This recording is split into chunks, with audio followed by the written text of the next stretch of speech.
This is often a copycat sport. You're a lineup that has put the ball in play at a time where we hear, well, the pitching's too good. It's hard to put it in play, and you got to go for the home runs because you can't bunch singles together. Other teams are going to look at this and say, yeah, we have to swing the bat hard, hit some homers, but let's make contact and force the defense to defend. Are you going to be a trendsetter? You think a lot of teams are going to do this? I think everyone's trying to optimize the players that they have and try to balance out your roster to make sure you're not one-dimensional. Initially, when we found out what has value, OPS was a big contributor on hitting the ball hard in the air and being able to walk.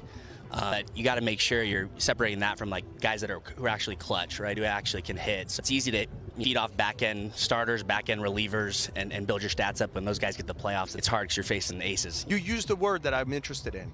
Clutch. Analytic world used to say that didn't exist. Do you think it exists, and what is it? Yeah, it absolutely exists. You see it with Andres Gimenez, you see it with Bo Bichette, you see it with Ernie Clement. I mean, a number of our guys. It's just guys that lock in. You see a different look on their face when they walk to the plate. Their heartbeat stays the same.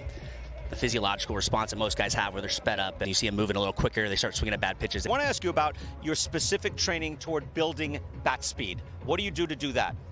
We just make guys aware of those speeds, and we try to get guys aligned with their natural movements, to be athletic, to feel free to swing as hard as they can, swing and miss if they have to, and use different clubs when you have the opportunity to do. Sometimes you're not going to try to hit a home run off a guy who's dotting. You're just going to try to shoot the ball, try to foul off a bunch of pitches, work a walk.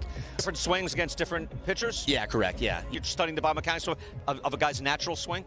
Yeah, probably would try to keep as private as possible. There's technical aspects to it, there's strategy aspects to it, and just really identifying the style of player that guy is and trying to optimize him to the movement. The golf club, different swings, different wedges, different drivers? Yeah, different clubs for different situations, right? He's going to make an adjustment. We're pretty sure what his adjustment's going to make, but we'll be ready for whatever he brings. For a few years, so you came up with the Dodgers. I know you guys have certain things that you specifically do to become the #1 contact hitter. I think #1 is you got really good players, right? The front office, our ownership has just got a bunch of dogs that you just try to leverage their strengths and let them be themselves and empower them to do that, and it's going to happen. Yeah, I mean, each guy's different, right? Each guy's customized to themselves and what works for them and their bodies and their swing.